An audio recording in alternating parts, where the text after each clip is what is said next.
be the best rink because it's full all the time, you know. It's really good. It's good, intense atmosphere to play in. There's a lot of noise, and I think people here appreciate their hockey and they know their hockey.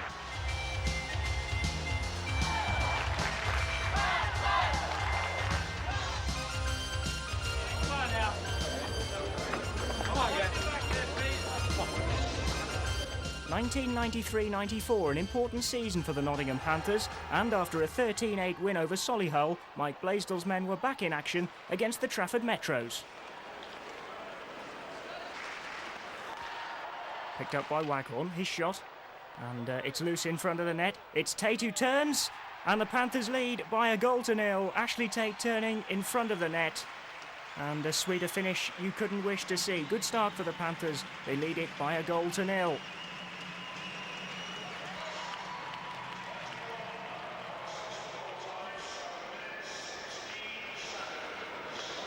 The Trafford Metro's defensive zone again. Panthers will win the puck and will skate forward over the blue line, over the red line. Here's Larter. Goes out wide to the right. Still the Panthers have it. Patient possession. In front of the net now. And somehow Trafford able to get it clear. Still 1-0 the Panthers lead. But it is kept just inside the blue line. And the shot comes in front of the net and in by Paul Adey. And it's what Adey's so good at, isn't it? Poaching in front of the net. Just picked it up and the Panthers lead it by 2 goals to nil. And Trafford looking a little sorry for themselves. 2-0, 8:04. Panthers coming forward again. Down the left is Randall Webber. Looks up, tries to put the puck across the face of goal. And Trafford still having difficulty clearing their lines. It's away in the corner, but still the Panthers will pick it up in front of the net. And still they keep the pressure on. Trafford still 2 down and struggling to clear their lines here. And the shot comes in and it's flicked in by Simon Perkins. And it was on the cards. It's been all Panthers in this first period. And Perkins' little flick makes it 3-0. And how can Trafford come back from this? 47 seconds left on the first period. Panthers 3, Metros 0. It's the Panthers coming forward again. And it's Adey going down the left. And he lays it across the face of goal. The shot comes in. And the Panthers lead it by 4 goals to nil. It was all down to Paul Adey. And Graham Waghorn came in at the far post after Adey's rink-long skate. Put it across to the far post. And Waghorn makes it 4-0 to the Nottingham Panthers. Panthers coming again, there's no stopping them so far. Trafford have no answer to them. Webber putting the pressure on down the right. But Trafford able to clear their lines this time. Panthers trying to win it back inside their own defensive zone. And they do so. And they can skate out of defence again. And it's Webber down the left this time. Puts the puck across the face of the goal again. It's where it's so dangerous. And he picks up the loose rebound. And the Panthers stretch their lead even further, and it's Randall Webber. Good work from him down the left first of all. Picked the puck up loose in front of goal and slotted it home for 5-0. Trafford in serious trouble now.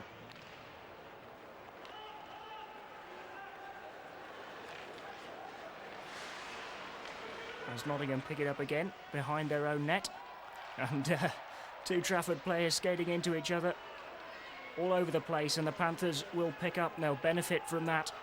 And away down the right this time goes Tyler Larter. Good turn inside and Larter shoots. And that's a fine goal.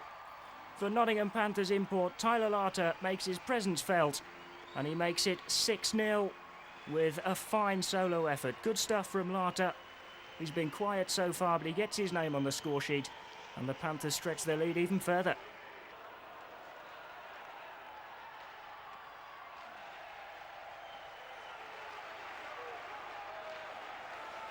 Trafford forced on the defensive. Once again, as they have been so often in this game so far, Panthers still lead it by 6 goals to nil. And back in their own defensive zone, doing a little bit of defending. Not called to do it very often today. But here comes Andre Marlowe, and he just leaves it well. And that's a super goal for the Panthers. Struck in the end by Nigel Rhodes, but Andre Marlowe did well to just leave it alone. and he just tapped it back for him, and Rhodes was following up to slash it in. And Trafford really have no answer at the moment. It's one-way traffic in the second period, and it's 7-0.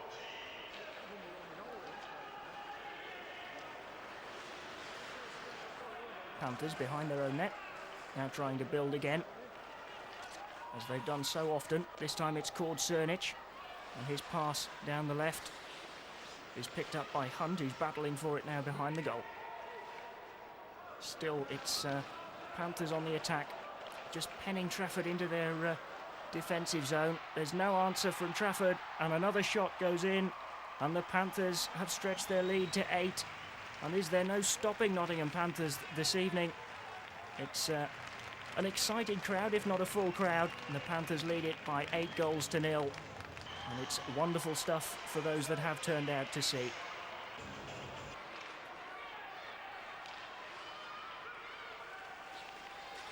Here's Ferrer, and just shoved off it by Tate, and Ferrer slashes Tate, and there really was no need for that, and Ashley is, well, they just square up to each other. Now the officials get involved, but Rick Ferrer just slashed Ashley Tate there, and, well, the referee is sending Tate to the sin bin too, and he's not happy. Ferrer will go in for the slash, and voices raised. Ferrer's in, Tate's in too.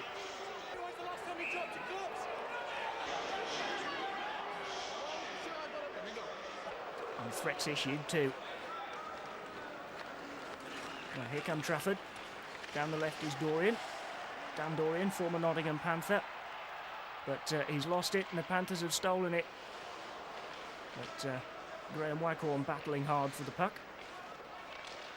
And still Panthers come forward, putting the pressure on Trafford. There's no release for them, but Ferrer is able to get it clear. And here's Dorian. Dorian with a chance through on goal, and Dorian does well. He doesn't miss those. If he's given that sort of chance, he does not miss. And Dorian finally puts Trafford on the score sheet with 4:51 left in the second period. And here come the Metros again with their tails up. And it's loose in front of the net, is it? It's still loose. They can't get it clear, the Panthers. And it comes to Ferrer, and Ferrer hits it from quite a way out, and it goes through a crowd of bodies. And Rick Ferrer has made it 8-2, and the Panthers aren't happy. And there's all sorts of trouble as the net's moved off its hinges, but I'm sure the net was only dislodged after Ferrer had put the puck into it. The goal will stand, and for all the argy-bargy and pushing and shoving, it's the Metros who have a second goal. Panthers force it away from their own defensive zone, but it's Dorian now who's getting the boos from the Panthers fans. But it's the Trafford Metros who are suddenly finding an extra burst of energy, and Ferrer it is who hammers one in from just inside the blue line, and it's 8-3. And from being 8-0 down, this is quite a comeback for the Trafford Metros. I don't think there's going to be much they can do about the final outcome. And Panthers push them back onto the defensive again. But they could break out here down their left, and it's Rick Ferrer again. He's going in on goal, across the face of goal. It falls loose, and Ferrer it is who puts it in for his hat-trick. He's scored the last 3 goals, and it's 8-4.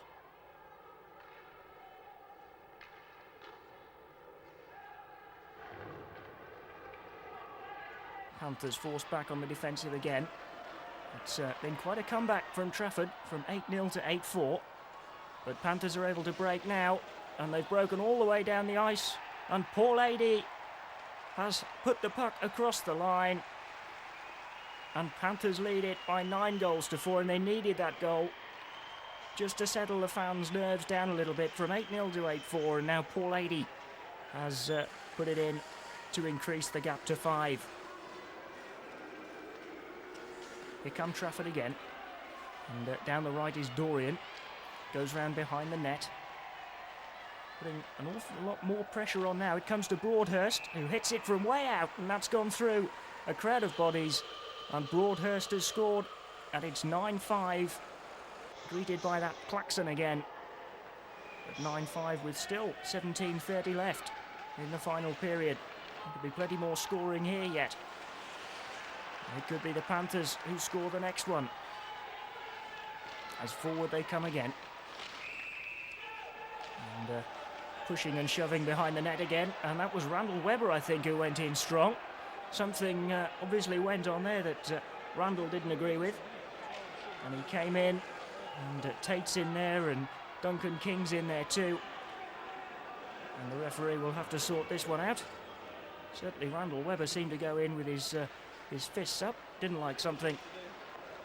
But the referee sorts it all out. And the Panthers can break here with Cord Cernic. And Cernic is through on goal and one-on-one. And Cernic doesn't miss those. NHL quality telling, one-on-one. The big defenseman puts it into the back of the net. And the Panthers lead it by 10 goals to 5.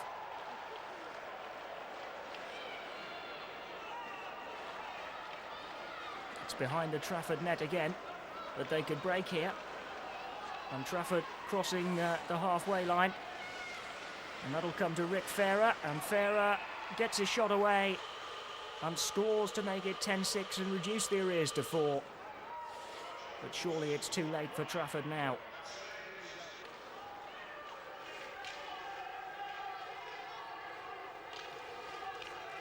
Here come the Panthers again. Away down the right. And it'll come to Ashley Tate again, who's worked hard to get that puck. Away down the right, good work for Tate. And he did well to pick up the rebound too. It's Metro's finishing the stronger, the shot crashes in, but I'm sure Mike Blaze will be happy with his side's performance. It's a final score of Panthers 11, Metro 7. Let's get a word from Ross Lambert. I just go out there and work as hard as I can every shift. I play in both ends of the rink. As far as I'm concerned, if you go out, you've got imports around the league that might score 4 or 5 points a game, but they don't score 4 or 5 points a game when they're playing against me. In the Autumn Cup quarterfinals, we played against Basingstoke, who are the number 1 and 2 scorers in the league. Well, for 119 minutes, we held them to 3 goals. So to me, I don't care if I get 5 points and the guy I'm playing against gets 3, I win. If I get 2 and he gets 1, I win, as long as I get more than him. And that's all that matters. When you go head-to-head with somebody, as long as you're plus in that game, that's what you want to do. And I take a lot of pride in goals against. In the 11, I know exactly how many I've got. I know better how many goals I've got against me than how many points I've got. In the 11 games I've been here so far, I've got 7 goals against me, and that's in all situations. Power plays, penalty killing, the whole bit. And I've probably been on the ice when our team scored about 40. So to me, I'm about plus 33 or something. So to me, that's more important than how many pure points you get. It doesn't do you any good to go out there and score 4 and give away 6. You're going to lose. Bottom line is, as long as you score more than you get scored against, you win. And that's all that really matters. The next team they had to score more against was the mighty Cardiff Devils. The first Premier League match of the season couldn't have been more difficult for Mike Blaisdell's men, as the men from Wales came to the Ice Stadium.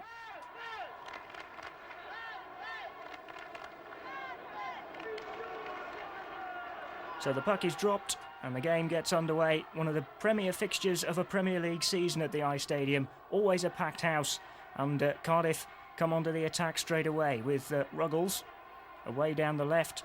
It's all a little bit scrappy. Neither side has settled down well.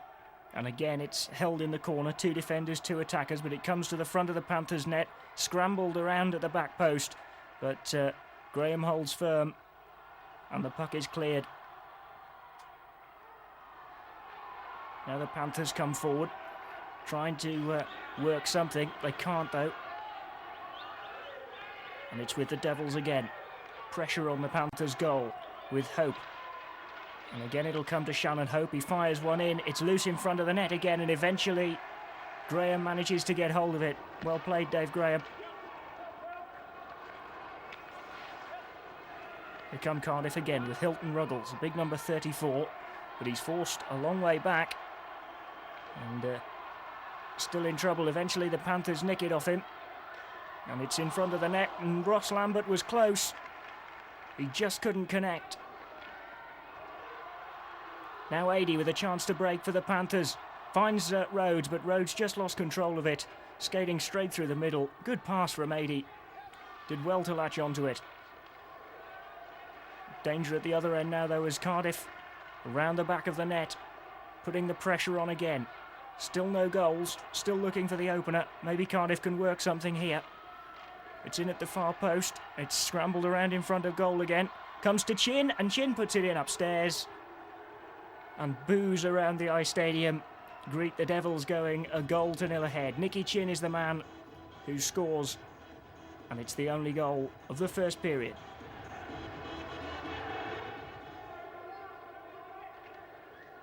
Face-off in the Panthers' defensive zone, but Hunt does well, and Hunt gives it to Lambert, and Lambert through on goal, and that's in the net. And Ross Lambert brings the Panthers level. It's 1-1, and the ice stadium erupts. What a noise! And at last the Panthers get on the score sheet. 29-25 the goal time, but it'll do. 1-1.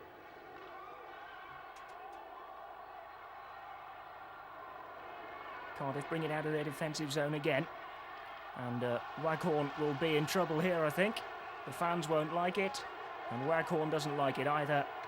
But the referee is adamant. A bit of a trip. And bye-bye Waggy. Into the sin bin he goes. Cardiff putting the pressure on again. They've had a fairly decent second period, Cardiff, after suffering the setback of going 2-1 down, and that's in front of the net, and that'll do. Hilton Ruggles gets on the score sheet, and it's 2-2. And after the setback, the double setback of going 2-1 down, having been a goal ahead, Cardiff have recovered. It's 2-2.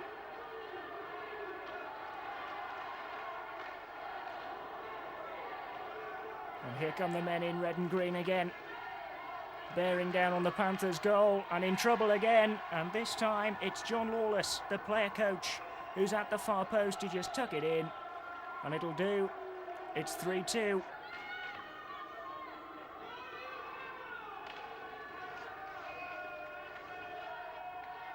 Panthers under pressure again. Cardiff have suddenly come to life. 2-1 down, they've gone 3-2 ahead. And Marlowe doing some good defensive work, gets it clear.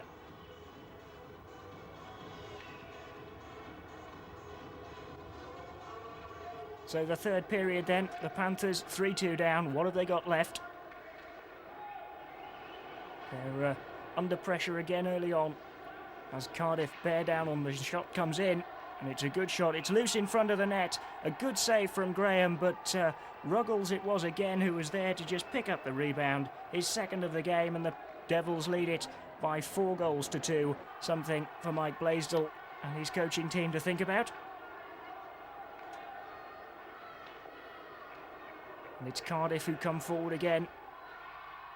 And it's in the net again. And Panthers are just not able to clear their lines. And Hilton Ruggles is the man who scored again. That's his hat-trick. And it's 5-2. The Panthers are just far too slow clearing their lines, but maybe Marlowe can do it here. He finds Adey.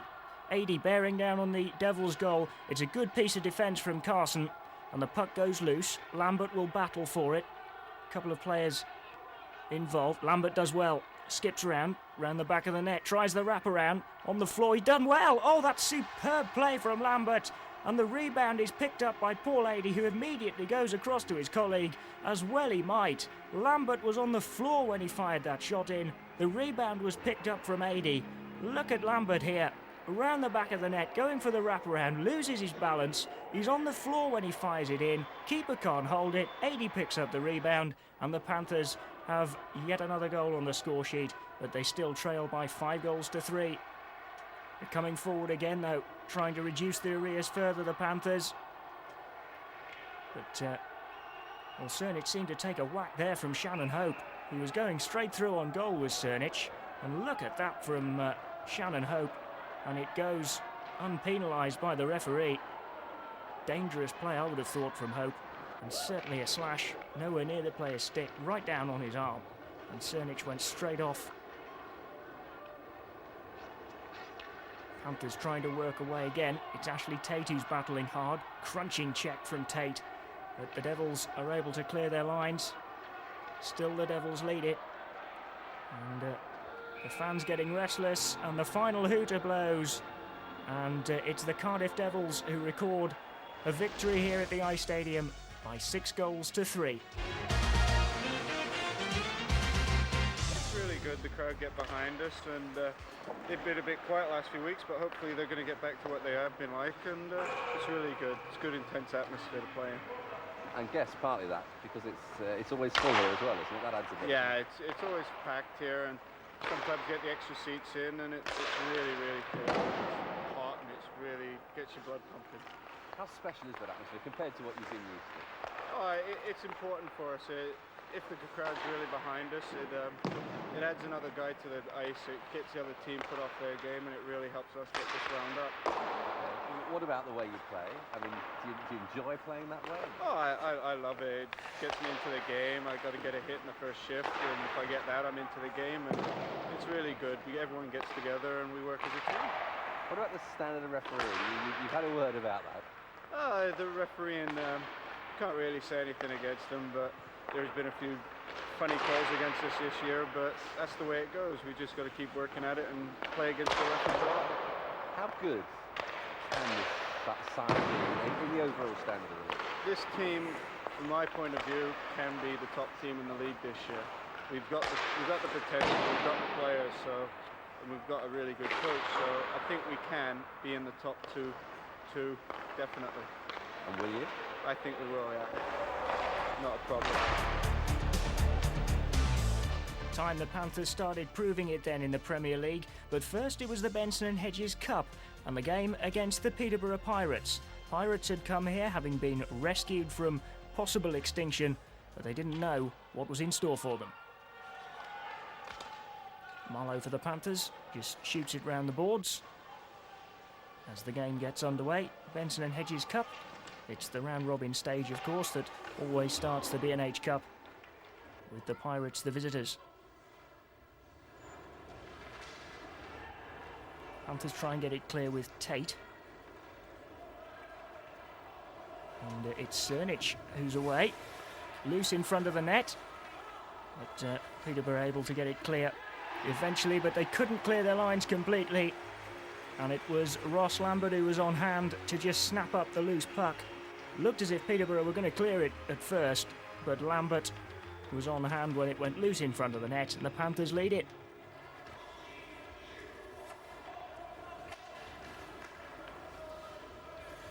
Panthers laying siege to the Peterborough goal once again. It's been the story so far. The shot comes in from way out and the flick, and it's Lambert again who gets the flick. Andre Marlowe's shot from miles out, and a little flick of the stick from Ross Lambert deflects it in. The Panthers lead 2-0. Here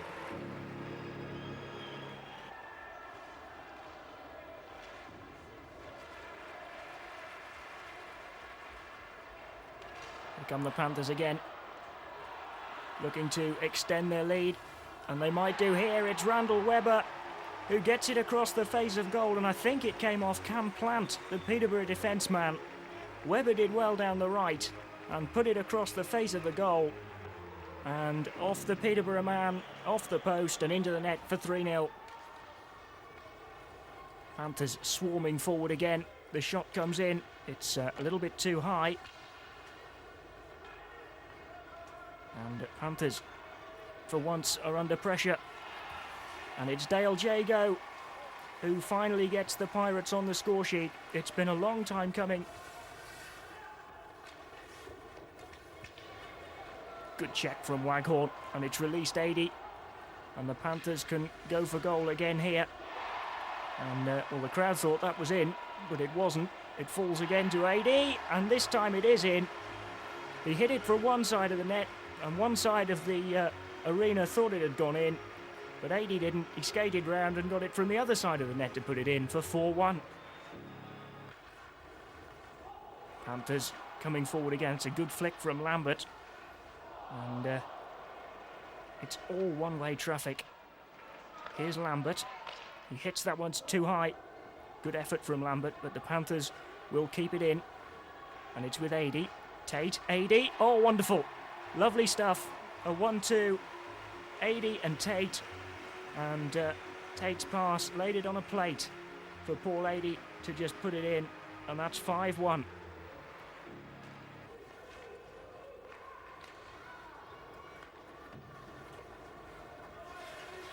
Peterborough for once on the attack, 5-1 down, but the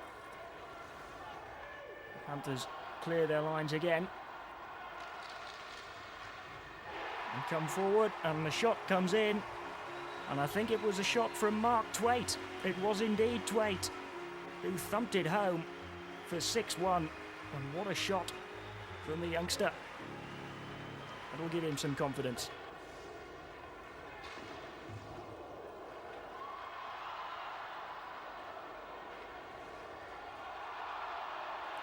That was a bit of a nasty hook, and Ady went down, and they're facing up to each other behind that net. The referee will sort it out.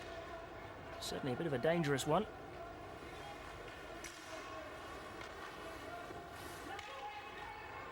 Panthers have it again with Waghorn, and Waghorn finds Simon Hunt through on goal. It's 1-on-1, and Hunty doesn't miss those. That'll do. Thank you very much. 7-1. What a pass from Waghorn, and Hunt was away. And the Panthers' lead increases to 6. Panthers 7, Pirates 1. Rhodes has a bit of a wrestling match going on in front of the net, but the Panthers still have it. And it will come across to Nigel Rhodes, and he hits it first time. And that will do for 8. And Rhodes, who was more intent on wrestling a moment ago, just got on the end of that and thumped it without even thinking. And Panthers lead it 8-1.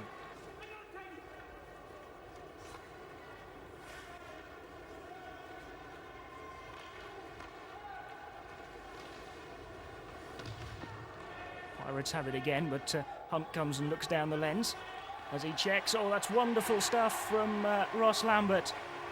It was so easy, and the Peterborough defence is at 6s and 7s. It's buying dummies every which way. And it was so easy for Lambert to slot it into an empty net after good work. And it's 9-1, and it's his hat-trick. It's the white-shirted Panthers again who have the puck. But Peterborough able to get it clear. Good check from Waghorn. And it's white shirts again who pick it up. And here's Cernich.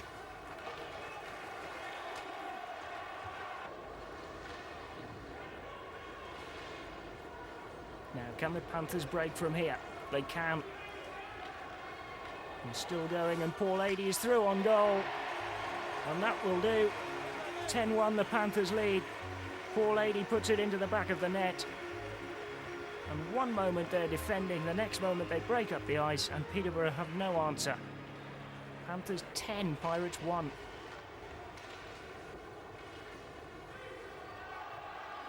And still the onslaught continues. Here's Randall Webber. That's 11. Is there no end to the scoring? Peterborough don't know what's hit them. Webber through on goal. And along the ice for 11-1.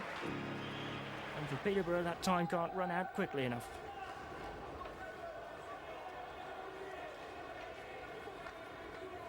Maybe they can rescue some pride. They cross the halfway line. They haven't even done that very often. It's Dale Jago who hits it. Oh, that's a fine goal. And that's 11-2. It's still not very respectable, but it'll give them a little bit of confidence.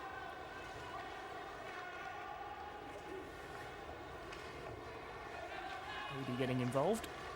Comes to Waghorn. And the Panthers can break again here. They're finding gaps all over the ice.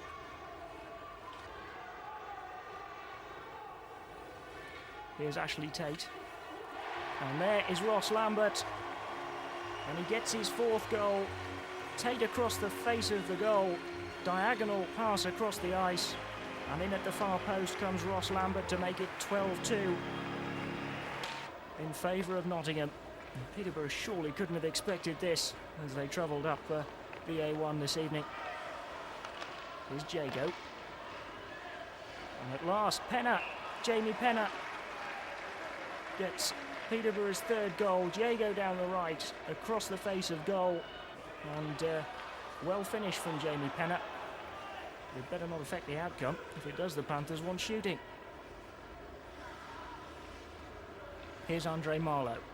From round the back of his own net and still going across halfway. This is some move from Marlowe. Puts it across, and Simon Perkins at the far post. It was a rink-long move. It was Andre Marlowe, the Panthers skipper, behind his own net, all the way down the right, across the face of goal, and at the far post was Simon Perkins. This game's easy, isn't it?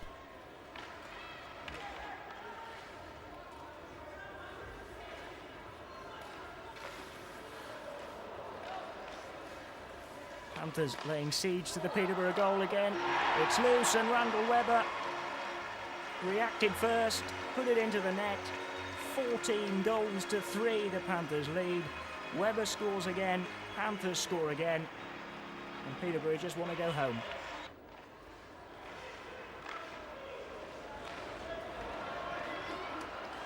Panthers have it again. Oh, it's a nasty trip on Nigel Rhodes.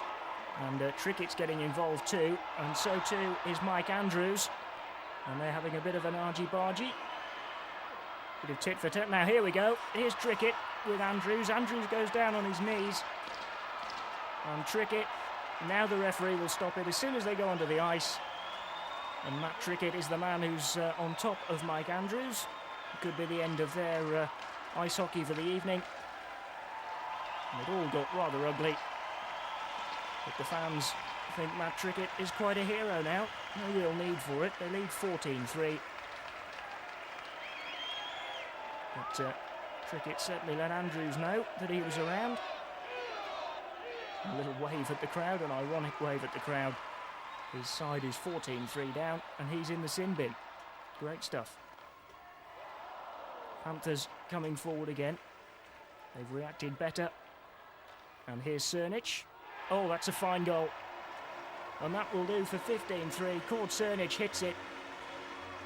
A slap shot from quite a way out, and the keeper probably never even saw it. He certainly made no attempt to save it, it would seem. And at 15-3, with the clock ticking away, and a couple of players in the sin bin for fighting. And that is the way the game ends. Final score, what a win for the Panthers. Peterborough don't know what's hit them. Most players say it's one of the best rinks to play at in the league. I find it all right. Just all right. Well, it's a bit quiet at times, but the crowd seem fills the rink most weeks. So as long as you keep turning up, paying the money, they can say what they want, really. And you try and keep them happy, don't you? Try my hardest, but at the moment I can't do anything. I'm out with a bad knee, but yeah, try my hardest each week.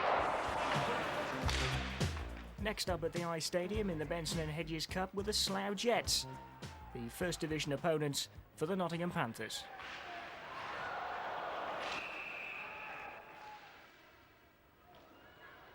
It's been a scrappy start. Here come the Panthers. Good effort, but Colon's there. And Charlie Colon, this experienced Slough goalkeeper, has kept his side in it so far. Series of good saves. And he might have another one to make here, and he does.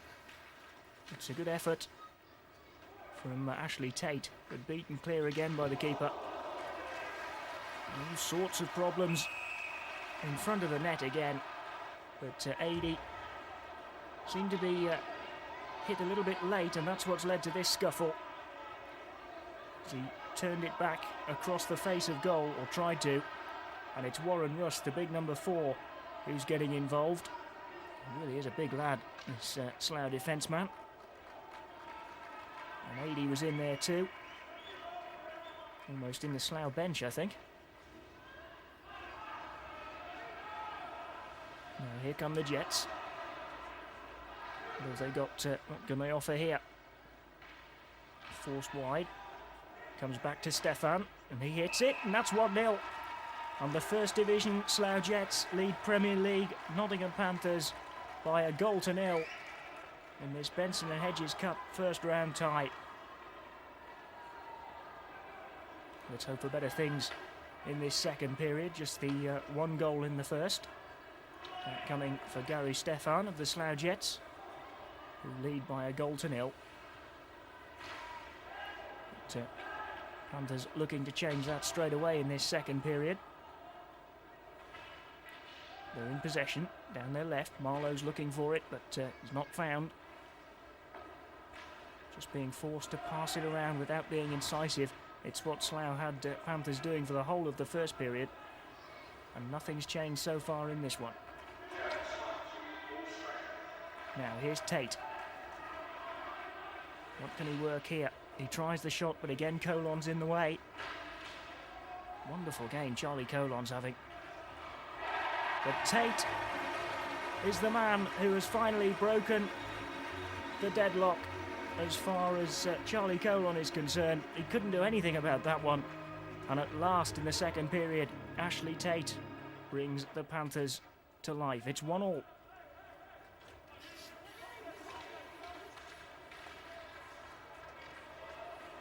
Panthers in trouble again here. And, they can't clear their lines, and it's scrambled across the goal line. Dave Graham stuck a skate out and managed to deflect the first one. But Slough were bearing down quicker than the Panthers could defend. And it was just slotted across. And it's 2-1 now to the Slough Jets. And that's plenty for this little bit sparse Nottingham crowd to think about as the third period approaches. We've got an awful lot to do. And there's a young man who hopes that one day in the future he'll be able to do it too. But not tonight. It's up to the players in black tonight rather than white to see if they can recover from being 2-1 down at the second interval to the First Division Slough Jets.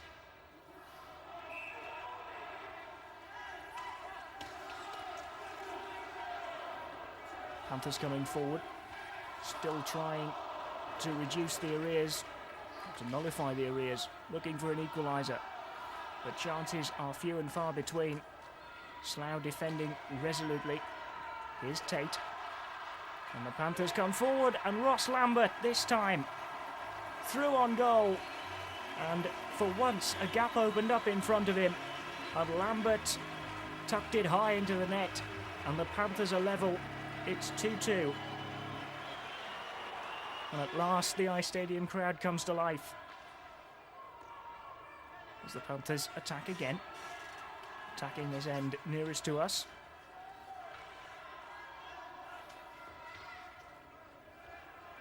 But again, Slough's defence is able to get it half clear. Colon forced into action again. That's well won by Mark Twait. Good battling behind the net. And now he's battling with Cross. And if Cross can get to his feet, I think Twait might know about it, but Twait just keeps hold of him. Bit of a fracas. And the officials intervene before the situation gets any worse. And fuss over nothing.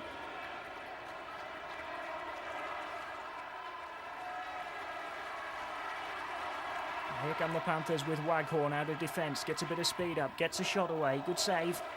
Again.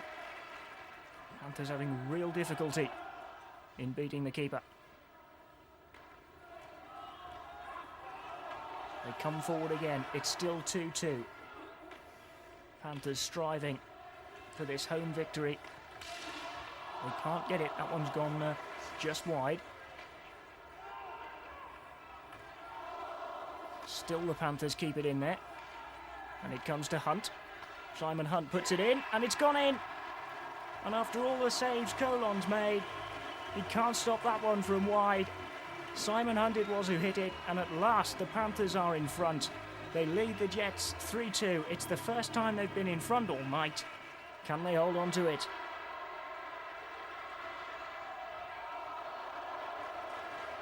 Well, it's all action stuff. In the final minute, Charlie Colon has been taken off by Slough. They have 6 men on the ice, outfield. As they strive to get this equaliser, they're 3-2 down. But the Panthers have it in possession. And Paul Adey hits a long one, and it's into the empty net. Adey it was from his own half. Into the back of the Slough net for 4-2, the empty net goal. Finally secures the victory for Nottingham Panthers. Not a pretty game. Yes, it's always nice to play in front of a full house. And, it gets you going. You know, when you make a good play or score a goal or make a good defensive play, and, you know, the crowd can really pick you up and keep the momentum rolling your way. I mean, compare it for me with what you had back home, because you were saying it surprised you how Americanized, if you like, it was here. Well, I just certain things like movie theaters and food and stuff like that. I didn't know if it would, you know, all be the same as it was back in the States.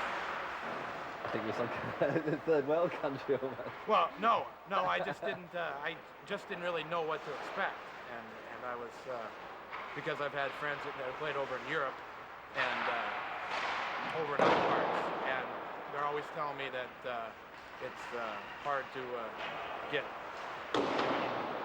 Never see any movies or anything like that. And the food's really terrible, you know, like in, let's say in Germany or Austria. I've had friends that played over there, and they, you know, they're always, when they get back home, they're always, God, I got to go to a movie, or I want to go to McDonald's or something like that. And they just don't get it. So, just things like that surprise me. 4 wins out of 4 for the Nottingham Panthers in the Benson and Hedges Cup first round. A win against Peterborough and Slough that we've already seen. And then away wins against Romford and Peterborough. And it was Romford Raiders who were the next visitors to the Ice Stadium in October.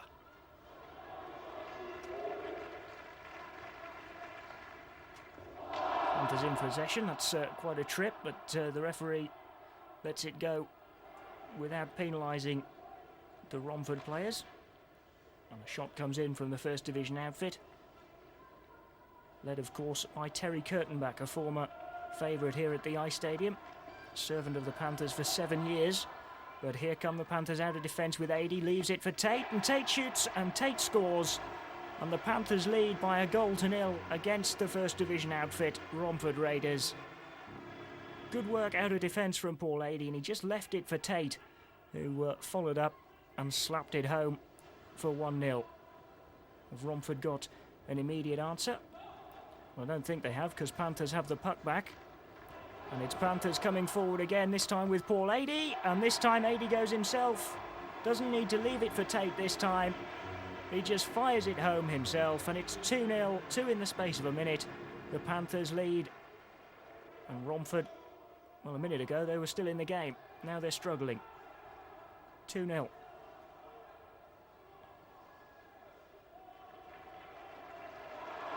The Raiders lose it again, and the Panthers break down the ice. It's a good last-ditch tackle, and Lambert was in front of the net.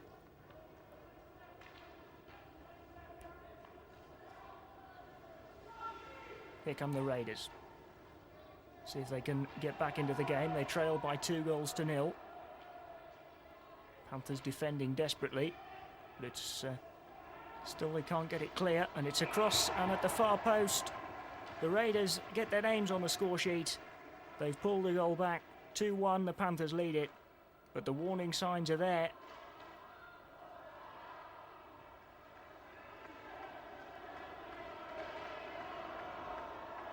Panthers taking their time, just playing it around. Marlowe to Perkins. And back to Marlowe in front of goal and hits it. Oh, it's a fine goal from Andre Marlowe. He had so much time to just pick his spot. Panthers just strolling it at the moment. They lead 3-1 thanks to this shot. Look at the time he had, but didn't he pick his spot well?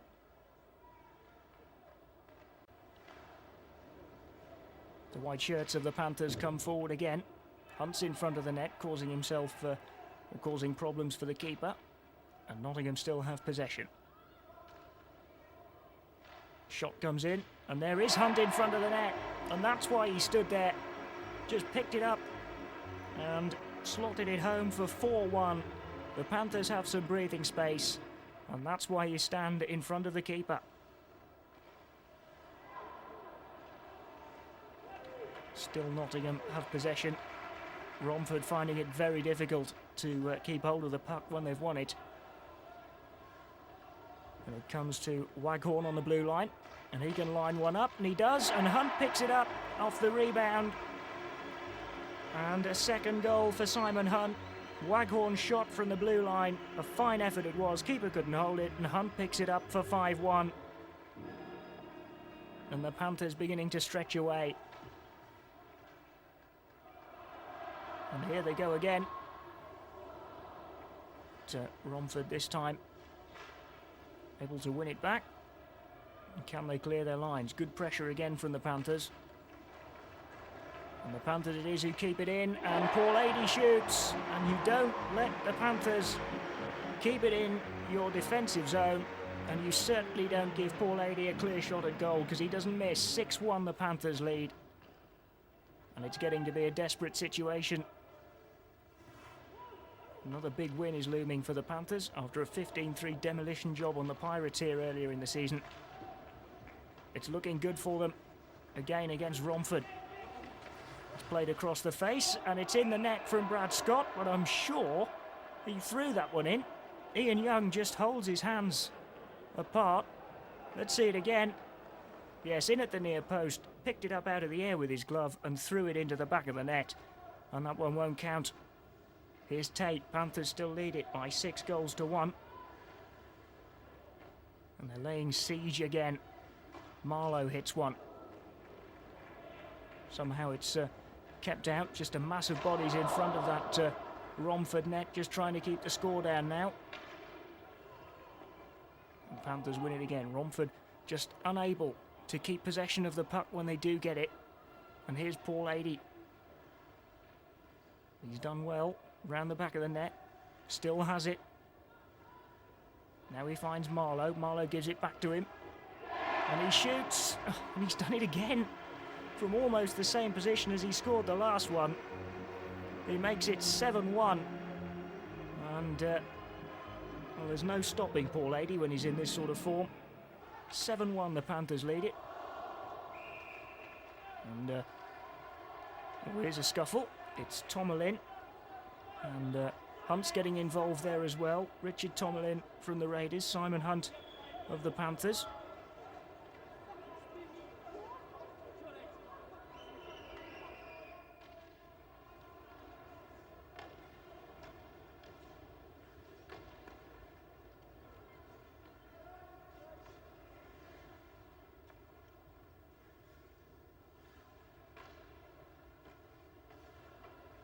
Crowd is very quiet again at the Ice Stadium. It's not as if they haven't had much to shout about. Another shot comes in, and again, and this time it's in, and it's Graham Waghorn from way out from the blue line. He strikes a shot, and the Panthers lead it 8-1. And you just can't understand the crowd being so quiet. Maybe they like a closer game, but the Panthers are stretching away, and stretching away well. 8-1 they lead it. And they're coming forward again.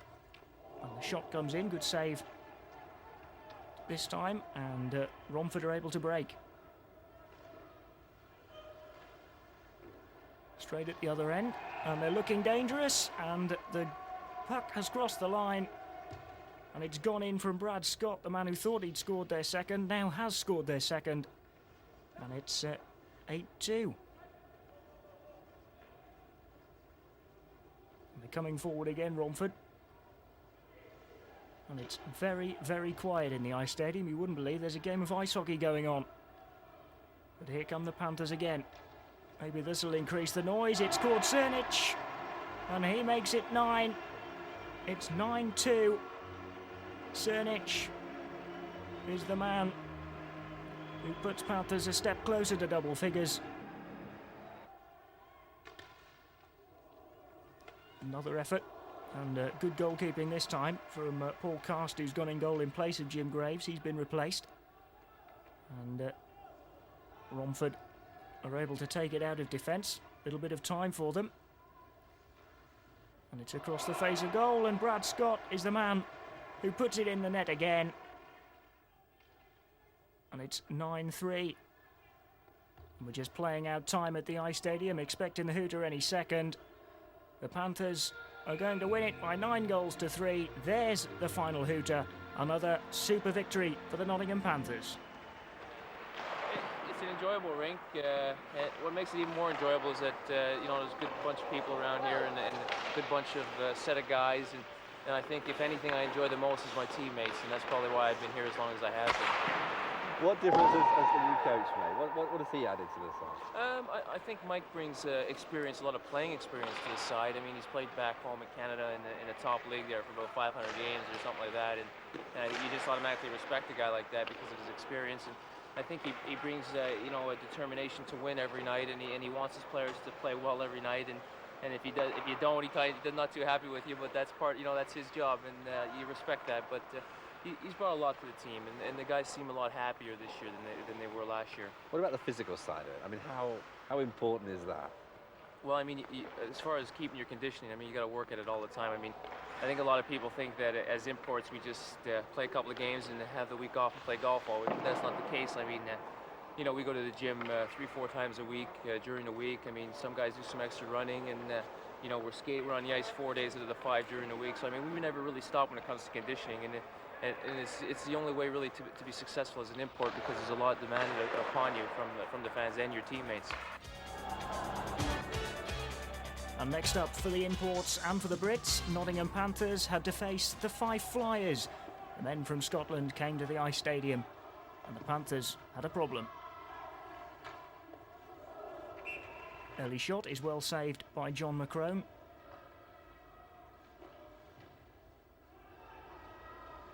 It's another quiet Ice Stadium this evening, and so far they've seen little to warm their hearts as far as the Panthers are concerned.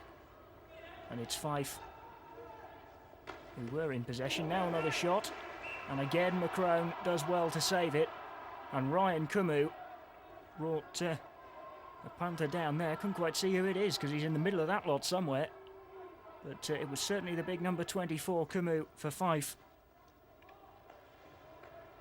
Latto clears his lines, and Fife can build here. Bearing down on goal, and danger for the Panthers. Still trying to win possession, and they do well. And try to bring it clear, but again Fife getting very physical. And it's been that sort of game so far. They just don't let anything go, Fife. But it hasn't worked for them yet. No score. At the end of a first period, which has, I think, been forgettable. Now here we go. Simon Hunt is involved, and I think it was Doug Smale of Fife who was getting involved with him. And Hunt trying to be pacified by the officials. It's not the sort of end we want to a period, but I'm afraid it just about goes to sum up the sort of game we've seen tonight. Fife have come here determined to defend. I'm afraid Eric Zorgan just about goes to sum everything up. Well, what's the matter with the crowd is that they're fed up with Fife, and what the Panthers need is a goal in the second period.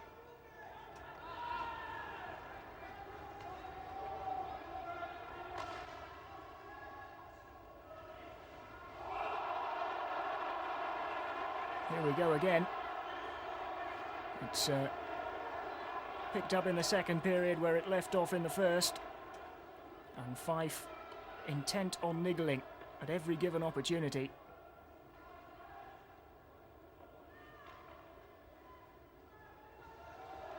Panthers offered little in attack in this second period so far. They offered little in the first period, come to that.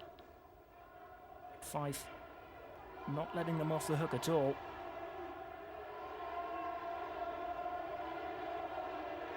It's not the greatest ice hockey game we've ever seen at the Ice Stadium.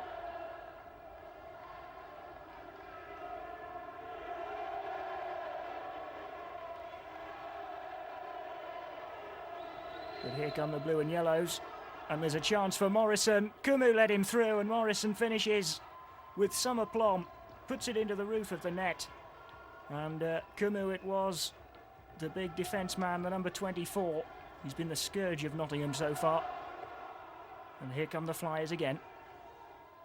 Really living up to their name at the moment. They're flying. They lead by a 1-0. Comes in again, the shot. That one's in the roof of the net, and it's from Morrison again, and it's from Kumu again, who's assisted.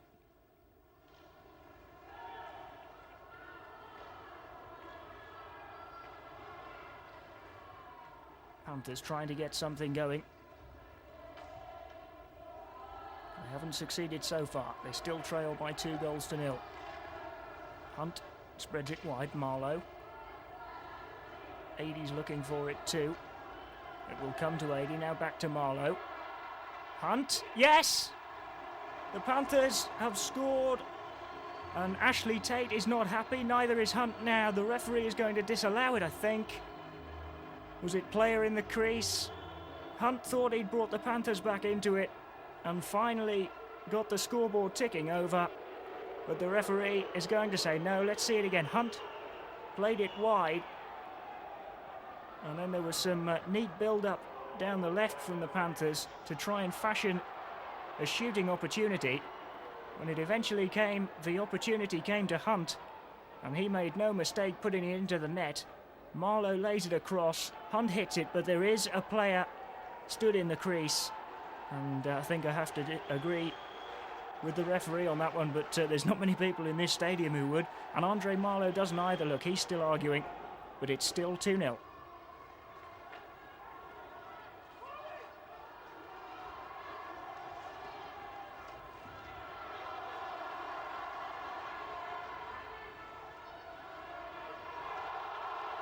That's a big check from, I think it was Kumu again. And now 80's getting involved with him too. And look at this, Kumu pushing him back to the boards. Well, it's no match for size, is it? Ryan Kumu wants to pick on somebody his own size, really. It was a huge check. He's left a Panther sprawling on the ice, and 80 wasn't happy with it. But he'll probably think twice about having another go, Paul 80, because Kumu just pushed him all the way to the boards. And there's nothing Paul 80 could do about it. But Kumu, quite rightly, is making his way to the sin bin. And getting the bird from the crowd too.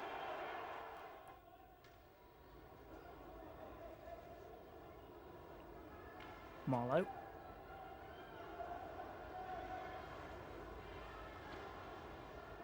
Panthers still looking to open their account. Thought they had earlier, but Hunt's goal disallowed. And they still trail 2-0.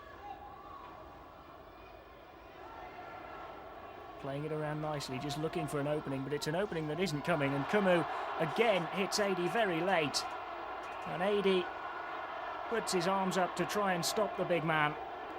And really, there's no need for it. Ryan Kumu, at every given opportunity, he came across and hit 80 long after the puck had gone then, and I think he hit him quite high too. And he skates away to howls of derision from the Ice Stadium crowd, and quite rightly.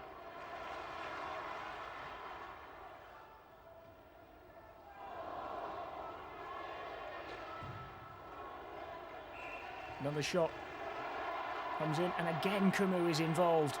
Every time the Panthers come forward, Fife are intent on breaking this game up, and Ryan Kumu is one of the biggest culprits. Lambert this time seems to be getting involved with him. And every time he just skates away, doesn't he? The figure of innocence.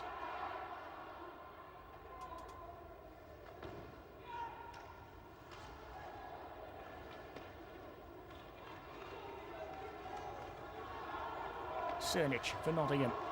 Mistake. Could be in trouble here, the Panthers. And Waghorn just throws the flyer into the net. It may have been Lotto, I think. And that one's in. And that one was Lotto, who hit the original shot. And Neil Smith was the man who deflected it in.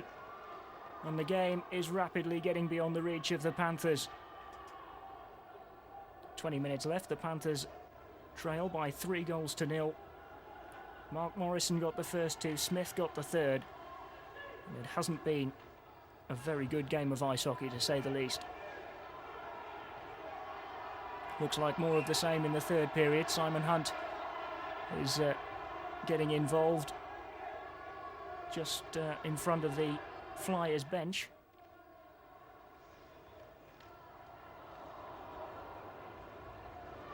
Cernic gives it away. Smale puts it across the face of goal. The Flyers still have it. But now the Panthers could break. Cross the halfway line.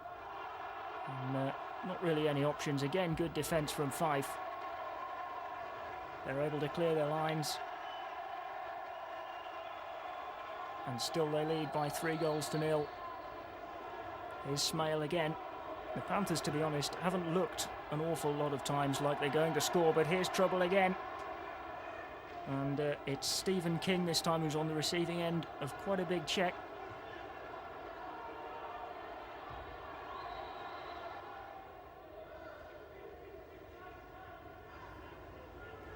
Waghorn for Nottingham behind his own net. Panthers just looking for a way out of defence, but they can't find one. Tate goes in to try and win it back, so does Rhodes, but still it's the yellow and blues who have it. And it's in front of goal, and now it's in goal. And it's Bobby Haig who puts Fife ahead by 4-0. In a game, you feel if the other team's playing well, you feel a bit down. Sometimes when the crowd gets into the game, it gives you that little buzz, you know, that feeling that you have to do something about it, and it gets you up, and it makes you go out there and work a bit harder. Now, what about the team you've got here? How good are you? Well, I think we have a pretty good team. We have excellent, work ethic and all that. So right now it's a bit difficult because we have like a few injured players. It makes it hard. Like we have to juggle the lines around. But we've been playing hard. We've been playing, we're always in the game. We haven't been blown away or anything. We always we're playing really well defensively, and guys are coming back helping us out on defense, and we're catching them on the breaks and getting the goals. So it's great atmosphere in the dressing room, and excellent effort on the ice. What's it like in there before you come out? I mean, does he wind you up or what? Well, basically at this stage we have to prepare ourselves. Guys prepare themselves differently before a game. Some arrive early, some arrive later than others. And stretch. Before a game, you try to pick yourself up, and coach Mike always comes in before the game, gives us pep talk and game plan and all of that. Then so the players just 5 minutes before the warm up or the game, to get themselves up and start shouting a bit and get themselves warmed up. The league action at the Nottingham Ice Stadium continues with a visit of the Humberside Seahawks. The Seahawks provided the opposition in last year's Wembley playoff semi-final, and on that occasion it was a win for the men in silver and black. I wonder if it was to be any different in this new league season.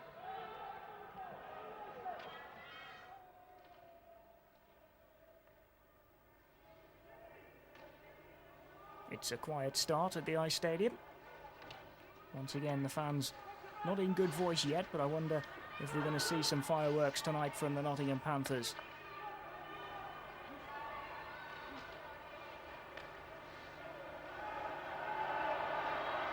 Well, this could be the start of it. Hunt hits it. Oh, it's in. It went through Frank Killen. Good goal from Simon Hunt. Picked it up deep and carried it across halfway, and then struck it, and Killen couldn't hold it. And the Panthers are in front.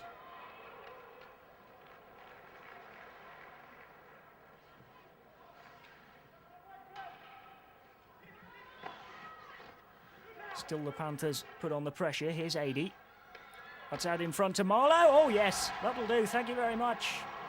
Andre Marlowe doesn't miss those. Set up well by Adey. And the Panthers lead the Seahawks by 2-0. Cracking finish from Andre Marlowe.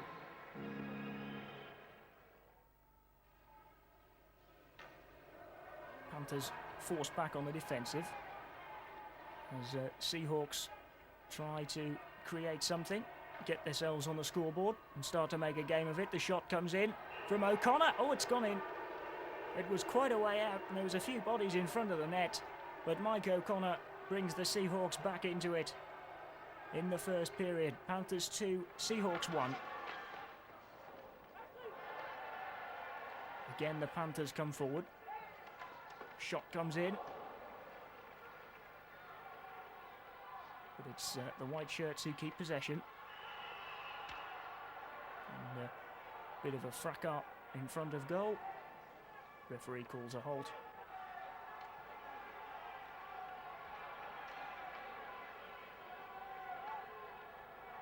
Humberside searching for an equaliser, but they won't get it that way. And here come the Panthers through on goal. Oh, and Lambert, well, he couldn't put the puck in the net, but he ended in the net himself. And I wonder if he'll be okay. I'm sure he will.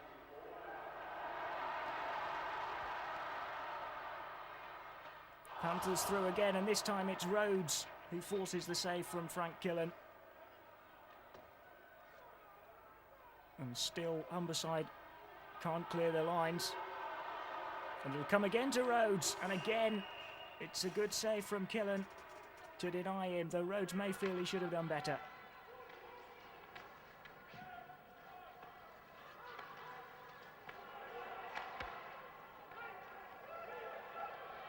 Humberside skate clear and bear down on the Panthers' goal, but Panthers back defending and doing well to win back possession and to end the first period in possession, and they end that first period with a lead of 2-1.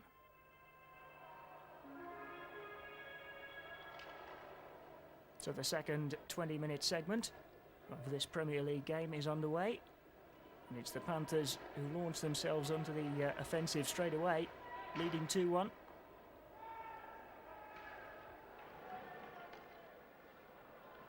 Lambert. Tate. Couldn't keep control of it. Here's Perkins. Across the blue line. Marlowe with a bit of space.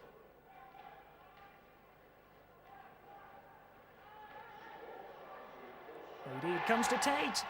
Oh, it's in. It was Adey behind the net. Gave it to Lambert. And a little flick across, and it came to Tate at the far post. The Panthers lead it 3-1. Ashley Tate the scorer.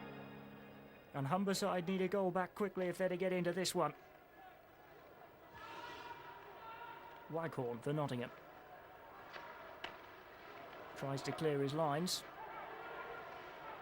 Bit of an error from Waghorn. Gave possession back to the Seahawks. Here's Payne. Oh, that's a fine goal. A good finish from Anthony Payne. And that goal back has come for the Seahawks. Panthers 3, Seahawks 2. And suddenly it's all to play for again.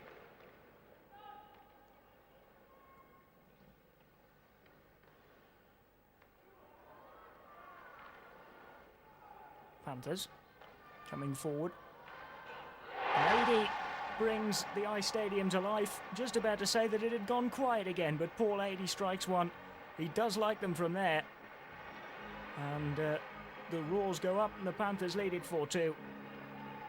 Paul Adey, the scorer, gets on the score sheet for the first time tonight.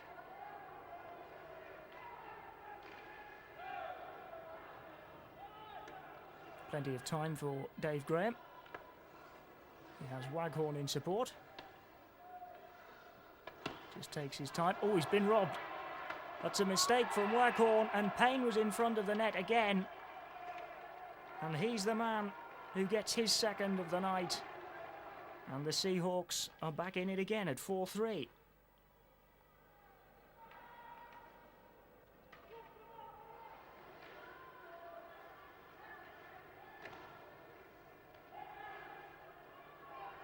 Seahawks trying to work a way through. Panthers called into defence again.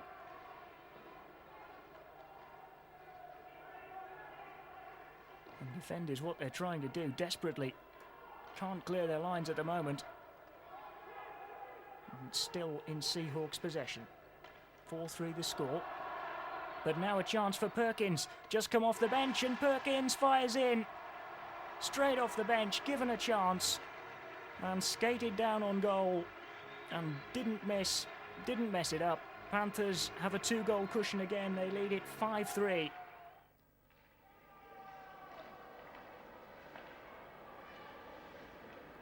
Battling for possession again, the Panthers. 2 goals ahead. It's a really topsy-turvy game. But it's come to Twait in front of the net. And he's made it 6-3. And he's got a shove in the back for his troubles. But it was well worked by the Panthers. And it's Mark Twait who got the finishing touch just from a couple of yards out. Shoved it across the line, 6-3. It's Nottingham again, tails up now. Turning into a good night for them. And Killen catches Twait. And Killen shouldn't have done that at all. That's not what you expect. The netminder getting involved as Twait skated past him. And Simpson in there just keeping them apart.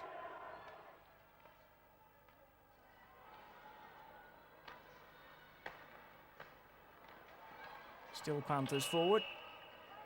And a scuffle in front of goal again. It's starting to turn ugly, this game.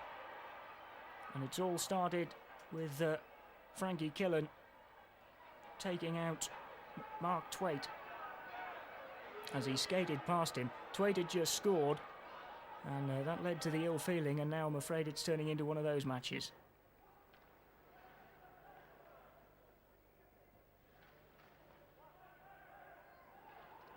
It's with the white shirts again, crossing the halfway line. It's more trouble than it should have been, but it's in front of the net, and it's Perkins, Simon Perkins, who scores again from Ross Lambert's intelligent little flick from behind the net to just in front of it. And Perkins said thank you very much, and the Panthers say thank you very much. 7-3.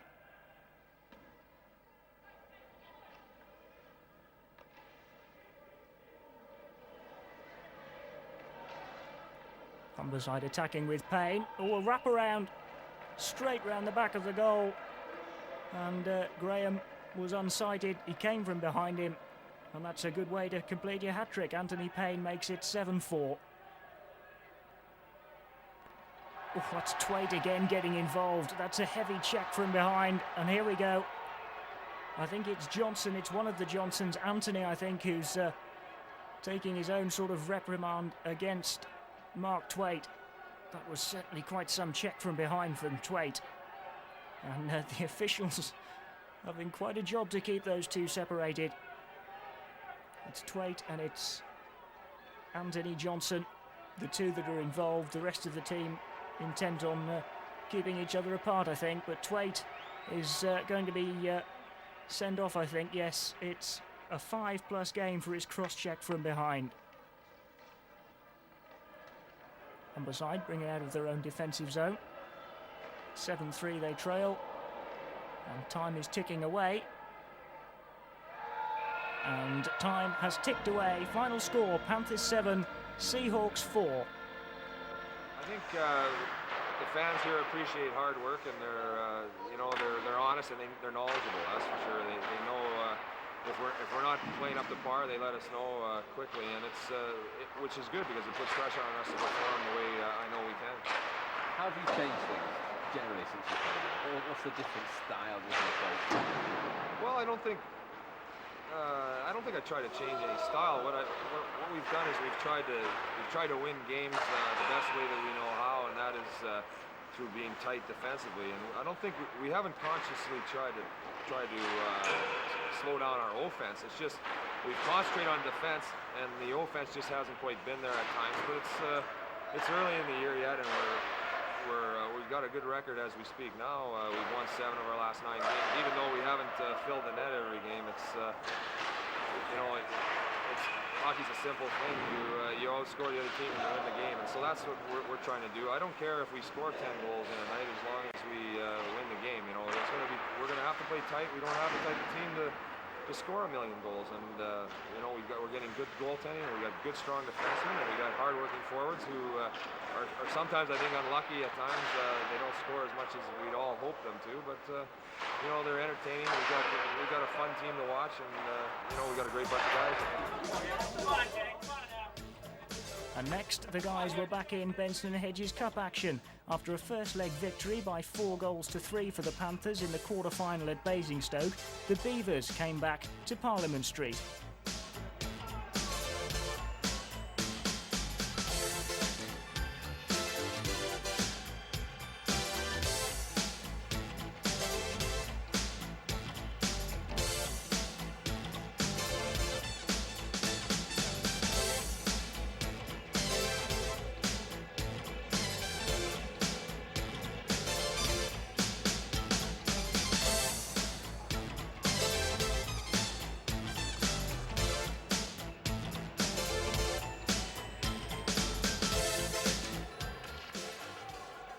Another good crowd at the Ice Stadium for this second leg of the quarter-final of the Benson & Hedges Cup. It follows yesterday's 4-3 win for the Panthers at Basingstoke. It wasn't the best game, and we'll have to hope for a better one today as Basingstoke get the first shot in on goal.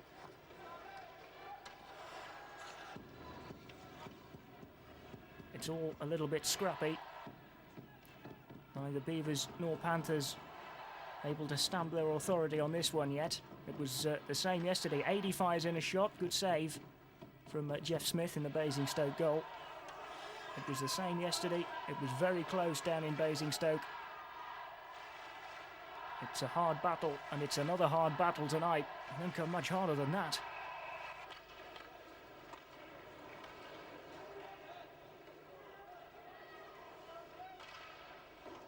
Long range effort.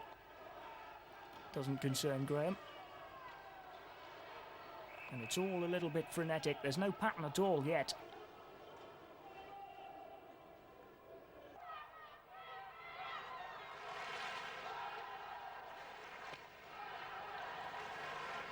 Beavers cross the halfway line and then go back into their own defensive zone.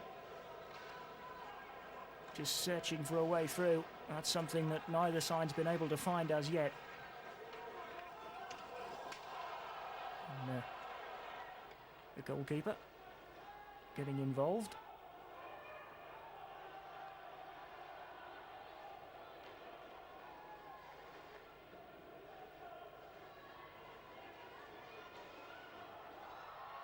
Chance in front of the Panthers net for Basingstoke.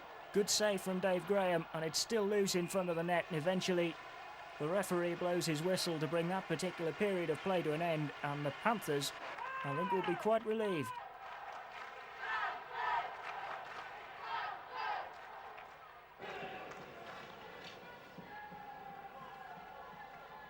Panthers at last with a little bit of space, but it's a long range shot and it's easy for Smith.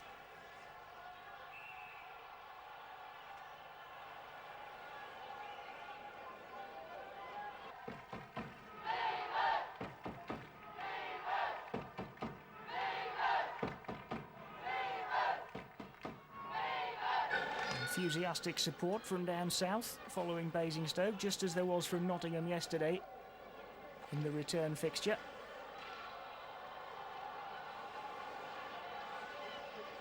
And as yet, I think the crowd's the most exciting part of this particular fixture. Still no goals and still nothing to write home about. But now perhaps there could be.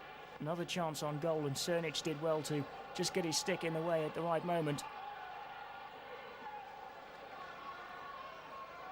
Panthers able to clear their lines.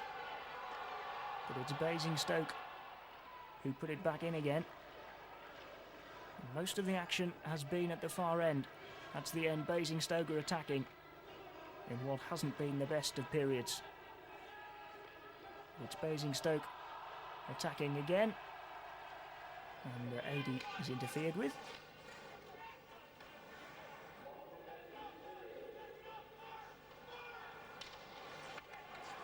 There's no space at all out on that rink today. Wherever you turn, you meet a person who's wearing the opposite colour shirt than the one you are.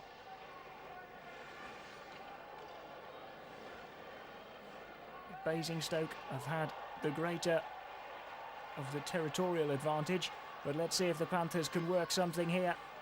Now again, it's good defending.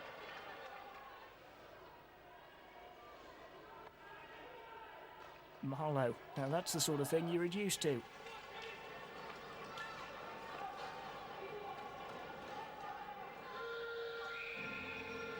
A first period comes to an end. It's been a poor first period. It's 0-0 at the end of it. And Mike Blaisdell has to try to rally his troops.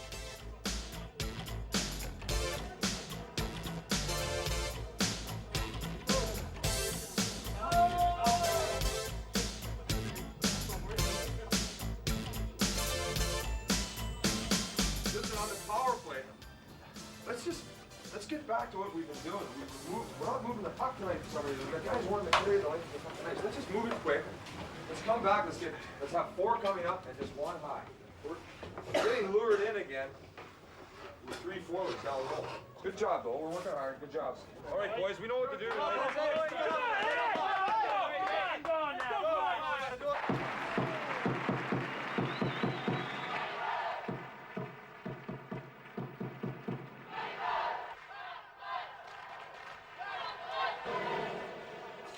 Second period gets underway. Let's hope it's a better one than the first was. Still no score. It's Panthers 0, Basingstoke Beavers 0. That means the Panthers lead 4-3 on aggregate. They won the first leg yesterday 4-3 in Basingstoke. And they're coming forward trying to increase that aggregate lead. Probably more dangerous there than they were in the whole of the first 20 minutes. But still the deadlock isn't broken.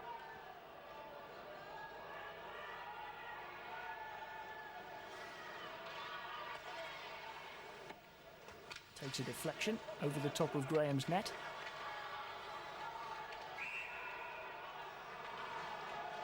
Marlowe hits it. Marlowe scores! At last, the Panthers have the lead. You may say it's against the run of play because a lot of the territorial advantage has been to the Beavers, but Marlowe makes it 1-0 with a fine slap shot. Turning into his speciality a bit, Andre Marlowe. 1-0 to the Panthers, and that makes it 5-3 on aggregate. And a 2-goal cushion in the tie overall for the Panthers is no bad thing, particularly when you think of the chances that Basingstoke have had.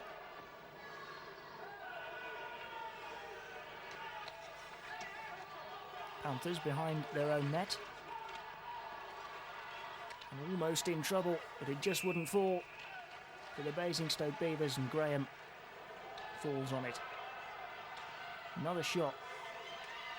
Charged away. Still Basingstoke trying to get that goal back. Bring them back to level terms tonight. And put them back in the tie overall. Not that they're by any means out of it yet. Here they come again. Good challenge. And the Panthers will win possession back through Cord Cernic, who's hit a little bit too hard. And AD and Rhodes and Marlowe all getting involved. And Mr. Shuttleworth will try and separate them.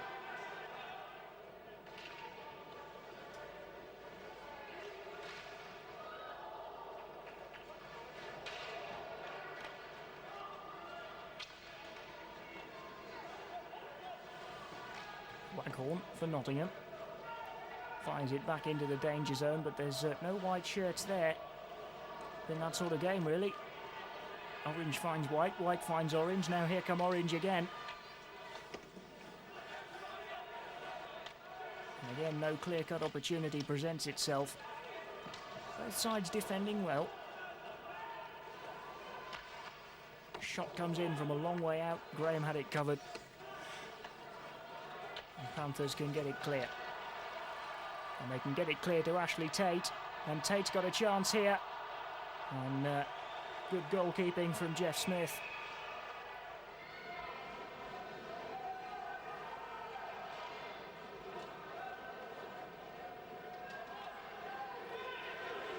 Cernic.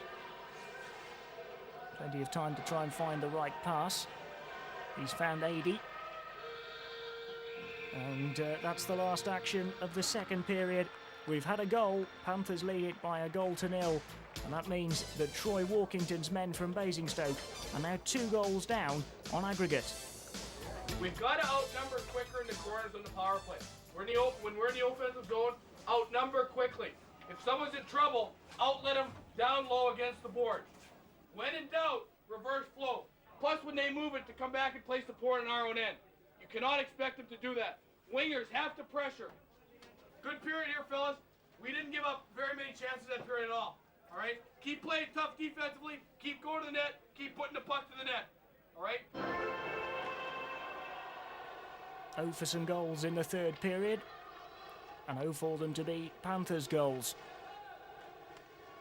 Surely the space has got to come sometime. 80 going down, bearing down on goal. Surely the spaces have got to start opening up soon. Good start to this period by the Panthers. I think Basingstoke have had a touch yet. They win it in the challenge again. Here's Lambert. But the Beavers should be able to clear their lines. They do just that. Well, they don't do just that. They should have done just that. And Ross Lambert is the man who's capitalised on the fact that they couldn't. Paul Ady it was who I think kicked it into the path of Lambert. That's allowed, and Lambert did the rest. Panthers lead it by 2-0, but Basingstoke will be furious they couldn't clear.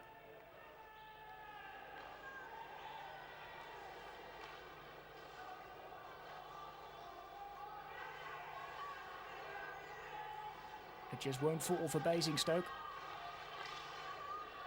Eventually it comes out, the shot comes in, and Graham holds it well. Bit of a scuffle. Attackers bearing down on Dave Graham, I think, after he had the puck safely in his grasp. It's still 2-0, and Basingstoke starting to get frustrated.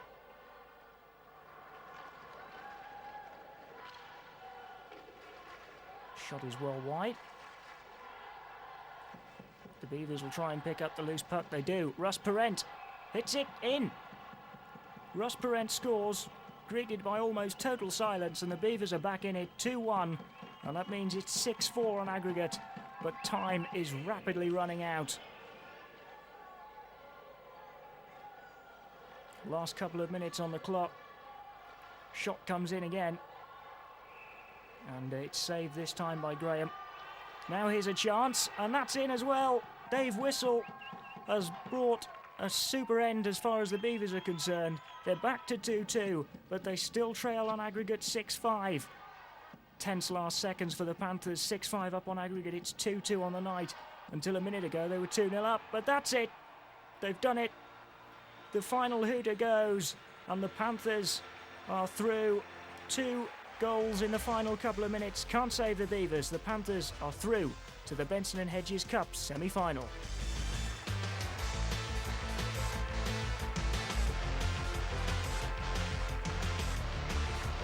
There's been some games where obviously we were disappointed in our result, but there's been games where we've really dominated teams, and we'll see now. We're playing some stronger competition this next month, and it'll give us a better gauge of where we stand.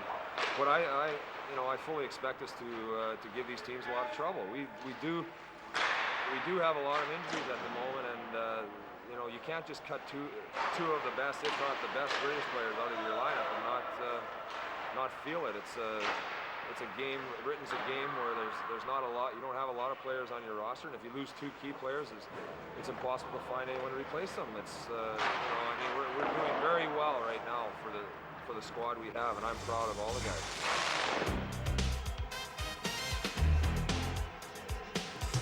So through to the Benson and Hedges Cup semi-final, but it was back to league action, and next up the big local derby with the Sheffield Steelers.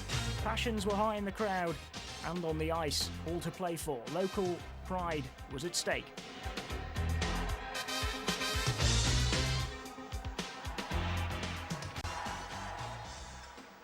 The game is underway. Quite an atmosphere in the Ice Stadium this evening. Plenty of Steelers fans have got themselves tickets for this one, and they're making themselves heard early on. So too are the Panthers fans, the noisiest I've heard them all season. Here's Tate. Panthers early pressure. Behind the net is Lambert, tries to wrap one around. It's loose in front for a little while, and here we go. Tim Cranston getting involved in front of his own net with Paul Adey, I think it was. There's Adey and Cranston. Bit of a shoving match.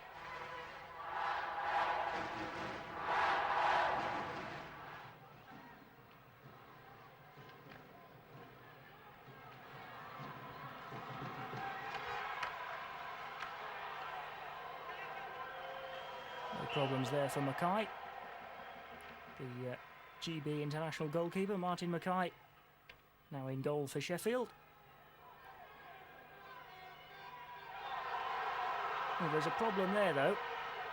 It's Cranston, I think, involved again with Ashley Tate this time. It was Cranston and Adey last time. And now Mackay, the netminder himself, is getting in a tangle. Adey and Cranston hugging each other.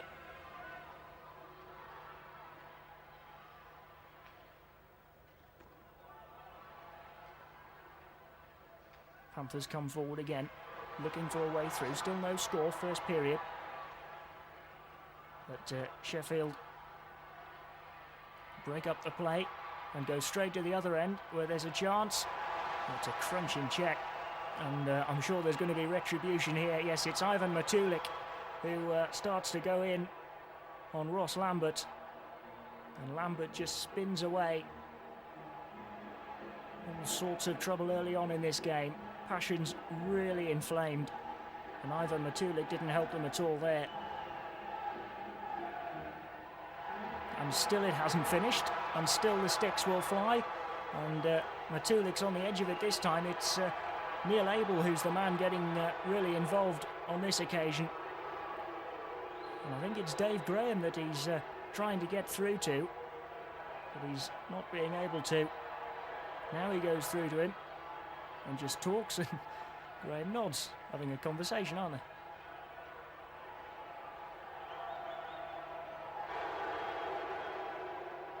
That's it, get them in the sin bin, ref. Ivan Matulik goes off, as well he should. And Chris Kellen, the former Panthers skipper, having a word with Ross Lambert, and Ross Lambert having more than one back, and please, we haven't got a microphone down there. Well, it's all happening. Steve Nemeth and Andre Marlowe, the two captains, being spoken to by the referee, and the crowd voiced their disapproval too.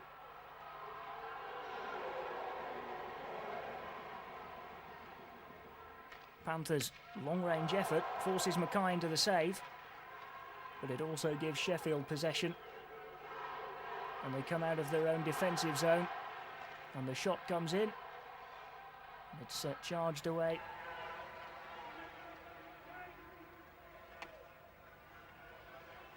Here's Kellen for Sheffield. And the Steelers can break here. Another shot coming in. Another shot wide, and Perkins just takes his stick away in disgust. I think it was being held.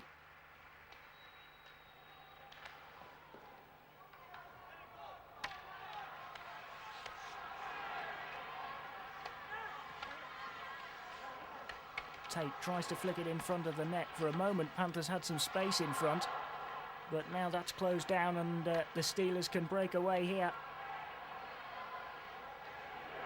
Good check against the boards. That'll get the crowd going. But it's still Sheffield on the attack. And it'll come to Matulik, and Matulik is the man who scored for Sheffield. You sense that the Steelers were just starting to get on top. The roughhouse tactics from both sides early on have affected the Panthers more than the Steelers. And Ivan Matulik, one of the main culprits, is the man who fires them in front.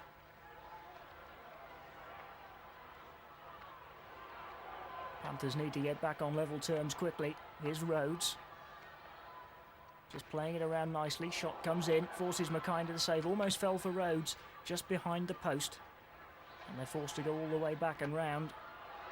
And Abel's getting involved as the shot comes in.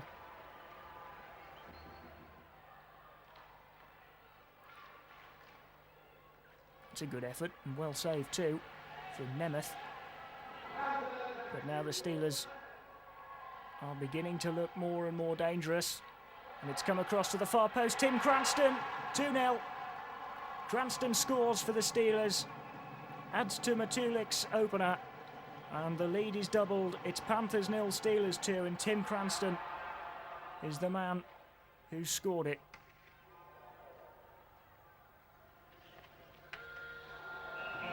As the first period comes to a close, with the Steelers leading by 2-0.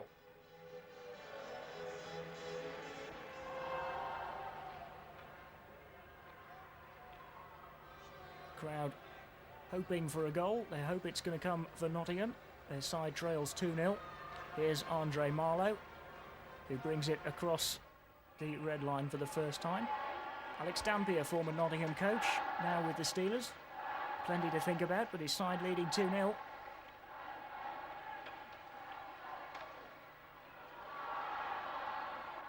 But this could give him something to think about. Paul Adey, they've been waiting for that one here. The ice stadium erupts. It's the noisiest it's been all season, and now they have something to shout about. Paul Adey puts the Panthers back in it, gets the scoreboard moving. It's 2-1.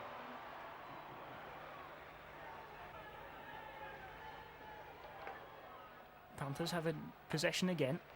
It's with Tate as well to come out of his own defensive zone. And is then sent sprawling. Almost comes for Marlowe in front of the net. But the referee's whistle has stopped play.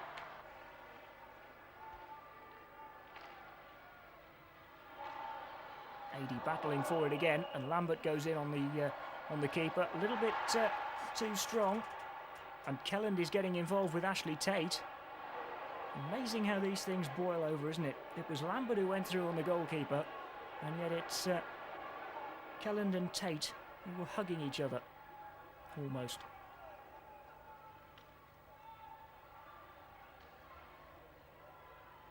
Tate working hard round the back of the Steelers' net. And still, it's the Panthers putting on the pressure. They still trail by 2-1. But now it's with Marlowe. Space certainly starting to open up. Here's Lambert down the left for the Panthers. Gets it across. Adey, yes! 2-2. Panthers right back in it. Lambert got it across the face of goal, and Paul Adey did the rest. He doesn't need asking twice. And the Steelers have been brought back level by the Panthers. Andre Marlowe, the Panthers skipper, with time to clear his lines. And all the way back behind his own net now is Kelland, as the Steelers begin to mount another attack, but again the Panthers will have some time to get it clear. Quiet spell. Waghorn's lost it. Chance here. Shot comes in, and the visitors lead 3-2. And Tim Cranston gets his second. It was a mistake from Waghorn that let the Steelers in, and Cranston makes it 3-2. It's all Steelers all of a sudden again. Panthers unable to get their play going since they came back into it. And if they used up all their energy to get back into it. Shot from Nemeth, flicked in, 4-2. It's Claude Dumas who got the last touch, I think. But Sheffield have their 2-goal lead back. And after all Panthers' hard work, they still trail by 2. Cernic gets it half clear. They still can't clear it completely. And that's why, having got back to 2-2, they're now 2 goals down again. But they have a chance to break on here. And at the far post, oh, it's in! It's in from Simon Perkins, and it was Ashley Tate who went down the left and drew the defenders, knocked it across right at the last moment. And another goal for the Panthers makes it 4-3. Simon Perkins on the score sheet.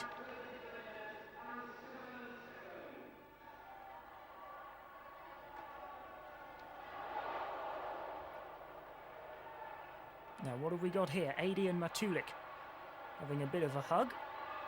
And Matulik throws his helmet off. Now, this could turn nasty. Paul Adey and Ivan Matulik, both imports.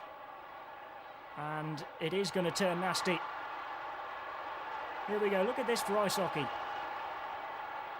Matulik just wouldn't let Adey go. And eventually the fist started flying, and still he won't let Adey go. Now, I reckon this all boiled down from Ivan Matulik holding Adey and not letting him. Now he's pulling his hair. Oh well. Handbags at 10 paces.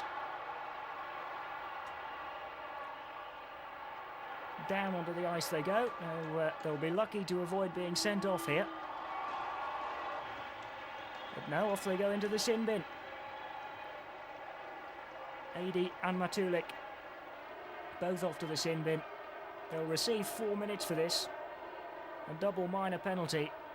But it all started before that. It all started with Matulik holding on to Adey. Eventually the fists had to fly. Adey was trying to wriggle away, I think, at the start. But in goes Matulik. Now Sheffield clear their lines.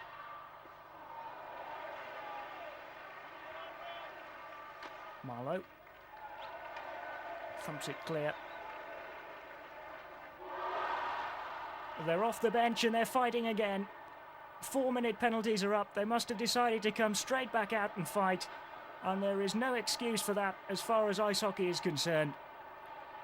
Matulik and Adi will be sent off now for sure. They got away with it first time, but they came straight back out onto the ice as soon as their 4-minute penalties were up. They must have agreed to start fighting as soon as they'd come onto the ice. And this time they're going to go. That'll be the end of those two. And Matulik was very brave, wasn't he, fighting Adi with his helmet still on. Eventually his helmet falls off. But really, there's no excuse at all for coming straight out of a 4-minute penalty and getting yourselves sent off.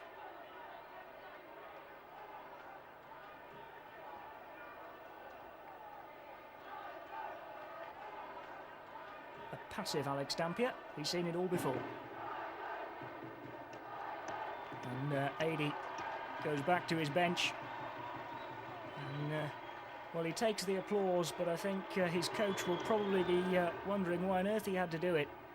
And Ivan Matulik goes too, and they're back to their respective dressing rooms for an early shower.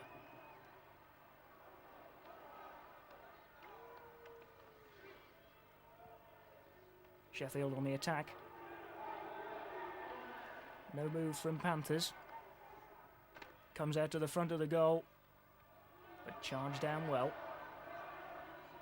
Still though, Sheffield have it, and it's flicked in by Neil. Scott Neil gets the flick, and the Steelers have their 2-goal lead back.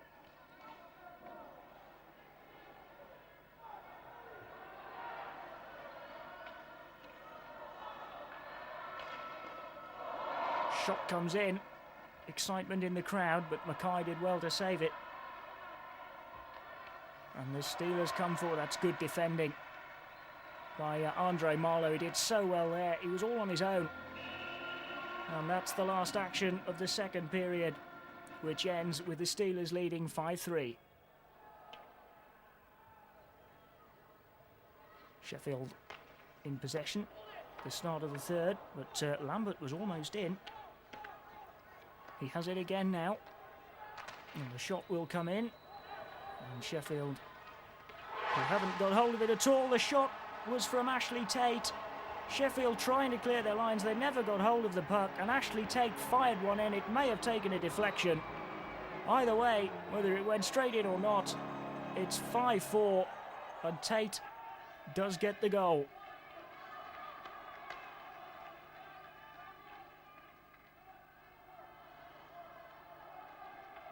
Marlowe fires one from very, very long range, and Mackay gets his leg behind it. And Sheffield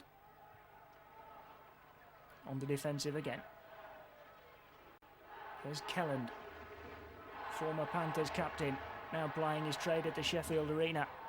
And he's upended there by a combination of Perkins and Trickett. And Panthers can spring on here, and the shot comes in, picked up on the rebound, and it's in! The shot was from Nigel Rhodes, and Matt Trickett is the man who's equalised for the Nottingham Panthers. It's 5-all. Trickett's the man who picked up the rebound. Panthers just sprung on from defence. And it's all square again, and all to play for in the final period of quite a game. It's the Panthers who are on the offensive again. It's 5-all, and here we go with the tempers again. Down in the corner, in that sort of game. Of course, Adi and Matulik sent off earlier on. And Ross Lambert skates away, doesn't want any of it this time. Seen what happened to his striking partner earlier.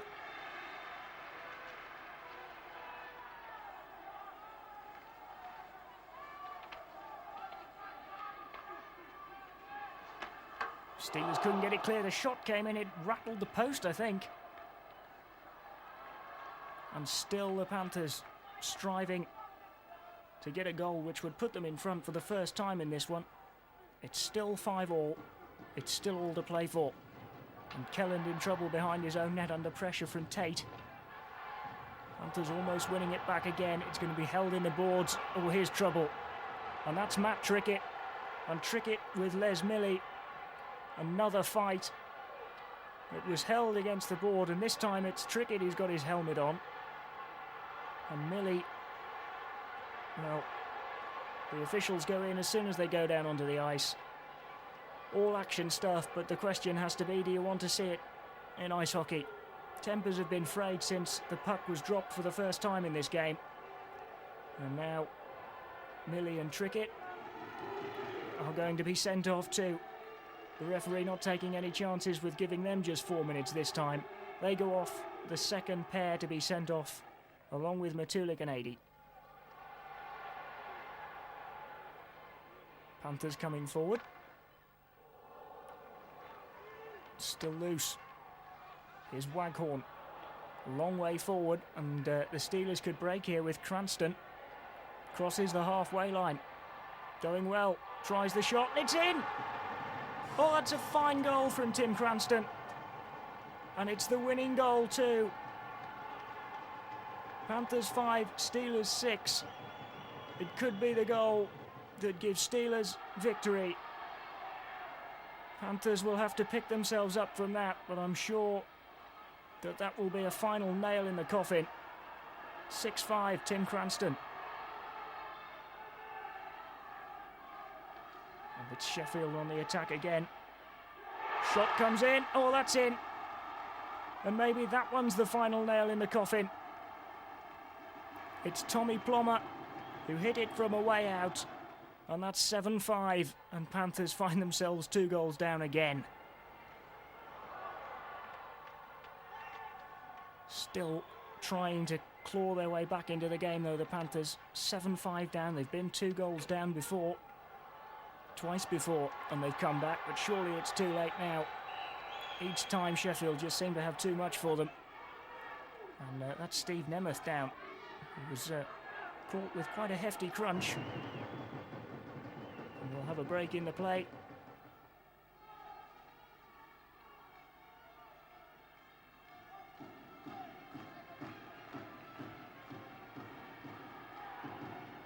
The clock still ticking down against the Panthers. It's 7-5 to the Sheffield Steelers. It's been an ill-tempered game, but we've seen some good hockey too. And here come the Panthers again, trying to claw their way back into the game. The shot comes in, and it's not all over yet. It's 6-7. And the Panthers just will not give in. It's Ross Lambert who struck it to make it 7-6. But have Sheffield done enough? The arrears reduced to 1 by Ross Lambert. But the Panthers running out of time. And they break forward. But Sheffield strong in defence as they have been all evening. And Mackay touches it off to Kelland. And Sheffield get it out of their end zone.